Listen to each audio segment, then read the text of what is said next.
नाज़रीन, सिंध सरकार कणक जो इमदादी अघ 2000 ऐं कमत जो सरकारी अघ 202 रुपया मुक़रर करे छडि॒यो आहे ऐं कमत जी पीढ़ाई 30 नवंबर खां शुरू करण जो ऐलान कयो आहे। इन हवाले सां असां ॻाल्हाइण लाइ राब्तो कयो आहे सीनियर तजिए निगार गुलाम नबी मोराई साहब सां।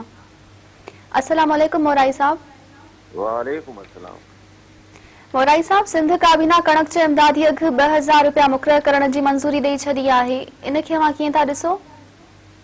मां सम्झां थो त इहो सही मुनासिब अघु हुकूमत सिंध हुकूमत मुक़ररु कयो आहे। इमदादी रक़म जंहिंखे चइजे या सपोर्ट प्राइस चइजे ऐं पर कलो की तारीख़ में वरी सीसी वारनि यानी मर्कज़ी हुकूमत वारनि उन ई साॻी कणक जो बि 1600 रुपया पर फी मण कयो आहे। हाणे इहो 400 रुपए जो फ़र्क़ु आहे। सिंध हुकूमत ऐं मर्कज़ी हुकूमत जो पाण में टकर त हले पियो, इन करे हिननि चयो आहे त जीअं पॉपुलर डिमांड आहे, पॉपुलर फ़ैसिलो आहे, माण्हुनि खे फ़ाइदो थींदो, तंहिं करे माण्हू वाह कंदा, तंहिं करे सिंध हुकूमत 2000 जो हिन जे करे अघु कयो आहे।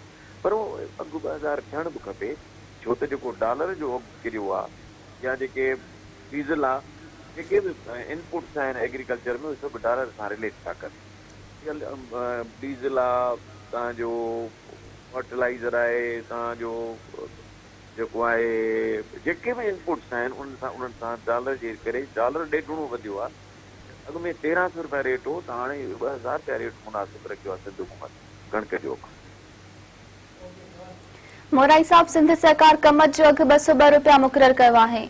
इन बाबति तव्हां छा था चओ? हिते सिंध हुकूमत लथणी वई आहे, हिते सिंध हुकूमत लथणी वई आहे ऐं अनवर मजीद जो जे पासे वई आहे। छो त न अनवर मजीद जूं पंटीहनि मां कोई 15-16 त शुगर मिलूं आहिनि, तो अनवर मजीद इहा डिक्टेशन ॾिनी आहे। पर न त हूअं ट्रेडिशनली सिंध जो अघु 5% वधीक हूंदो आहे पंजाब खां।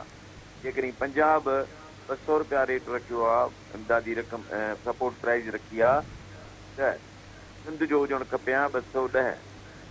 पर शायदि हींअर इमटीरियल आहे इहा ॻाल्हि, जेको खंड जो अघु आहे या जेको खंड जी मार्केट आहे, हुन में रेट एतिरो मैटर नथो करे, किलो शुरू थियनि, उन में बि लथणी वई आहे सिंध हुकूमत। त उहो जेको आहे सो 3 नवंबर रखी वई आहे, न त हूअं हालांकि अॻु में जॾहिं बि सिंध फैक्ट्रीज़ एक्ट 16 अक्टूबर खां मिलूं हलणियूं आहिनि, ऐं जेकॾहिं मिलूं हली पयूं त अघु मटीरियल आहे, अघ जी ॻाल्हि कान थींदी, छो त पोइ उहो ई पाण में मुक़ाबिलो कंदा। खंड जो अघु हाणे कुझु बि थी पए, हिकिड़ी शइ जो वधी वियो आहे रेट, कॾहिं घटियो आहे, त मां नथो सम्झां त खंड जो रेट 100 रुपए खां हेठि ईंदो, मुंहिंजो पंहिंजी असेसमेंट आहे।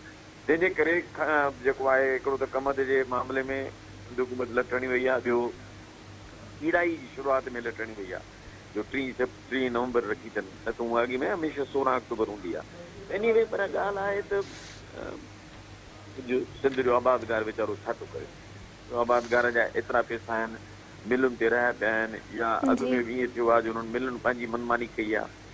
पासमां मिल मालिकान जी जेका आहे एसोसिएशन एॾी मज़बूत आहे, उहे डिक्टेट था कनि टर्म, ऐं उहो ई मर्कज़ी हुकूमत खे बि मुंझाए था विझनि। मुंहिंजो हिन हिकिड़े मिल हुन सां ॻाल्हि ॿोल थी, हाणे उहो चए पियो त असां त हलायूं, मुंहिंजो तव्हां पर आबादगार कटींदो कोन, मुंहिंजो असां था कटियूं, 300 रुपए रेट सां शुरू कयो। 300 रुपए रेट सां छो शुरू कयूं? मुंहिंजो तव्हां 10% जेकॾहिं रिकवरी आहे त तव्हांखे 400 रुपया पए थो, पले पए थो, तव्हां 300 रुपए खां शुरू कयो, ॾिसो त कीअं नथो आबादगार कटे कमनि। बाक़ी तव्हां चवंदो 200 रुपए तव्हां रेट ॾींदासीं ऐं तव्हां आबादगार कमनि कटींदो, उहो कीअं थींदो? पर मिलनि जे मालिक वरी बि का गेम खेॾंदा ऐं कुझु अरसे लाइ रेट खे घटि रहाए ऐं कमंद आबादगारनि खां घटि अघ में वठी ऐं पोइ पंहिंजो मुंहुं अछो कंदा, जेको लॻे थो। मोराई साहब, मेरा टीवी सां ॻाल्हाइण जे लाइ तव्हांजी महिरबानी। महिरबानी।